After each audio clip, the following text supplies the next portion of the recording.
The courtroom was weirdly silent as the heavy wooden doors creaked open. All eyes turned toward the small figure entering the room, a 5-year-old girl named Emily Carter. She held tightly to a thick leash, her tiny knuckles white with tension. At the other end sat a German shepherd, scarred and calm, eyes scanning the room like a seasoned soldier. The judge, Mark Sullivan, leaned forward slightly, adjusting his glasses. He'd presided over hundreds of cases, but something about this one was different. This wasn't just another trial. This was the kind of case that could put a dangerous man away forever. But there was a problem. Emily hadn't spoken a single word since the day of the attack. She was the only witness, the only thread connecting the accused to the crime. And as she took her place on the witness stand, everyone silently wondered, could this little girl bring justice? Emily climbed onto the witness chair with slow, careful movements. Her mother sat just behind her, lips pressed into a firm line, trying not to cry. Beside Emily, Rex settled in, his large frame a solid wall of calm. His presence had become her anchor, the only thing that made her feel safe in a world that had become too loud, too fast, too terrifying. Across the room sat Richard Hale, the man accused of trying to kidnap Emily. He wore a tailored suit and a smooth, almost bored expression, as if he were above it all. When their eyes met, the girl's and the man's, something invisible shifted in the air. Emily's fingers twitched. It was small, barely noticeable, a tiny hand movement that most would miss. But Rex didn't miss it. Instantly, the dog's posture changed. His ears stood up, nose flared, body tense. Then came a low, rumbling growl. Quiet, but filled with unmistakable purpose. The courtroom stirred. Murmurs rippled through the spectators like a sudden wind. Judge Sullivan slammed his gavel down. 15-minute recess, he ordered, voice sharper than before. But inside, his mind was racing. That wasn't a coincidence. Something had just begun. Before the silence, before the courtroom, Emily Carter was a bright, talkative 5-year-old who could fill a room with laughter. Her favorite things were pink dresses, fairy tales, and the feel of grass beneath her bare feet. That spring afternoon had seemed like any other. The sun was warm, the sky clear, and Emily was twirling in the backyard, pretending to be a princess. From the kitchen window, her mother, Sarah, watched with a soft smile. Emily's joy was infectious. When the phone rang, Sarah stepped away for just a moment. A call from her sister, nothing urgent. 4 minutes, that's all it took. When she returned, the backyard felt wrong. The gate was ajar, swinging gently in the breeze. A black van idled at the curb. Kneeling beside Emily was a man with an easy smile, dressed casually, holding a leash in his hand. "I have puppies," he said smoothly. "Would you like to see them?" Sarah's scream sliced the air. The man's face changed. His smile replaced with something colder, calculating. He grabbed Emily's wrist. Across the street, an elderly neighbor shouted, "Hey, get away from her!" The man hesitated. In that blink, Emily yanked free and ran to her mother, diving into her arms. The van screeched off, tires screaming. But Emily didn't cry. She didn't scream. She just trembled in her mother's arms, wide-eyed, silent. And from that moment on, she didn't speak again. In the days that followed the attempted abduction, the light in Emily's eyes began to fade. She stopped playing, stopped eating much, and didn't say a word. Not to her parents, not to the kind therapists who tried to help. Every sound made her flinch. Every passing car outside her window made her freeze. Her parents, Sarah and David, tried everything. Her favorite books, her stuffed animals, bedtime songs. But Emily remained locked inside herself, unreachable. At night, she thrashed in her sleep, eyes open but unseeing, mouth open but no scream would come. "I feel like we're losing her," Sarah whispered one night, her voice cracking. "The therapist mentioned something," David said hesitantly. "A support animal, a therapy dog." Sarah looked doubtful. "You think a dog will fix this?" "I think," he said gently, "it's worth trying." 2 days later, they walked into Dr. Laura Bennett's therapy center, a quiet place that smelled faintly of lavender and fur.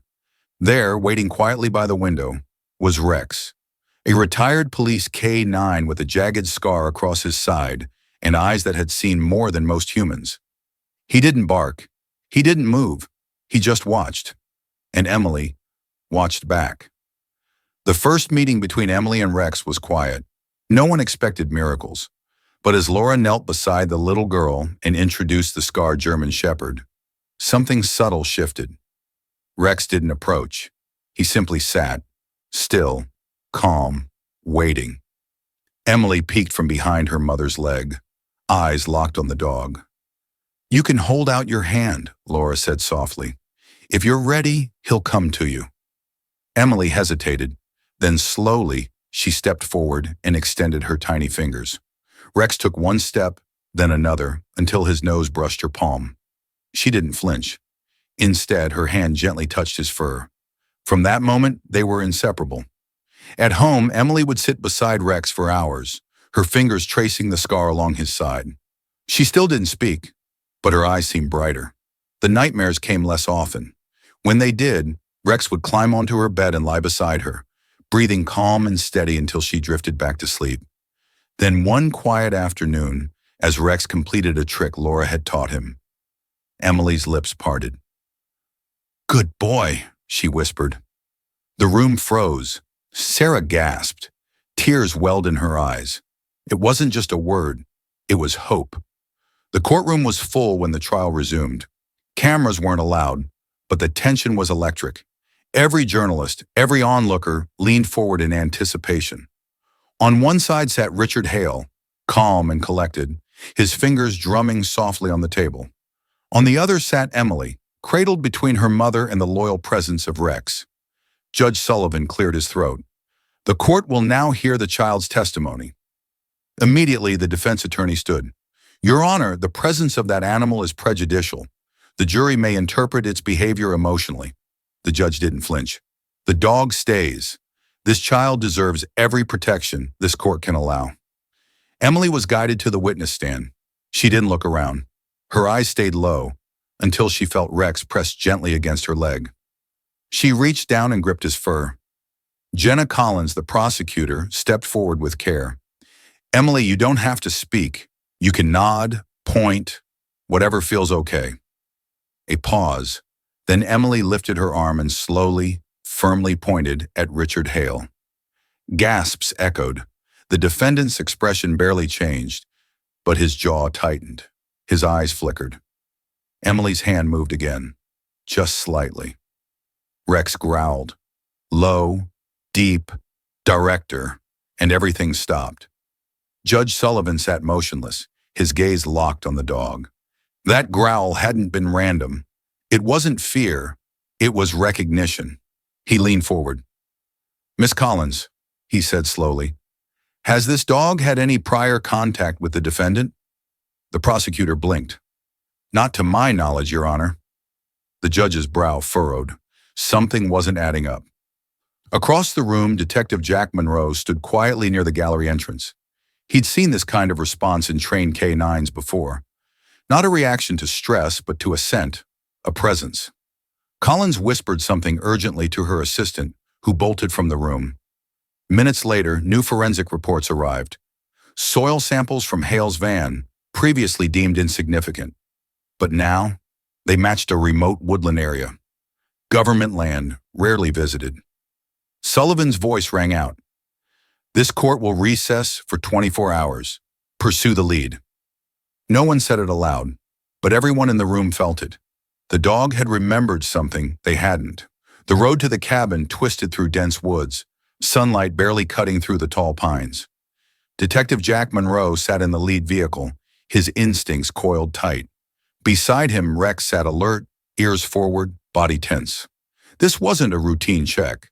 This felt like something buried was about to rise. The team arrived by early afternoon. The cabin was silent, worn by time, and covered in a film of dust. But there were fresh tire marks near the rear, and faint footprints in the mud. As the team approached, Rex stopped cold. He growled, low in warning, and moved toward the back wall, his nose pressed to the floorboards. Then he started pacing in tight circles. Monroe knelt and knocked. Hollow. They pried the floor open, a hidden staircase. It led to a small, cold basement, chains on the wall, a pile of toys, And in the corner, weak but alive, sat a girl, 8 years old, missing for 6 months, Emma Sullivan. As Monroe rushed to her side, she whispered one word. Help. Tears filled his eyes. You're safe now. Behind him, Rex stood at the top of the stairs, watching silently, a sentinel who had just uncovered the truth. The courtroom buzzed with restrained energy as news of the cabin spread. Cameras waited outside. Inside, the atmosphere had shifted. Justice felt close, real. Prosecutor Jenna Collins stood tall, eyes locked on Richard Hale. Mr. Hale, she said sharply, your van's soil matches the land where Emma Sullivan was found. Your fingerprints are on the chains. Your DNA is on her clothes. Hale's smug demeanor cracked. His hands twitched. Sweat gathered at his temple. Then Rex stood. He rose from Emily's side and took slow, deliberate steps forward. His eyes bore into Hale's, hackles raised. The growl was low, steady, like a final warning. The room froze. Hale recoiled slightly. For the first time, real fear crossed his face. He turned to his lawyer, whispering something. Then he stood. I want to change my plea, he said, voice barely audible. The courtroom erupted. Judge Sullivan didn't even blink. Guilty? He asked. Hale nodded. Guilty. Richard Hale was sentenced to life without parole. The courtroom emptied, but one moment lingered longer than any headline. As the judge stepped down, Emily turned to Rex, her small hands cupping his scarred face.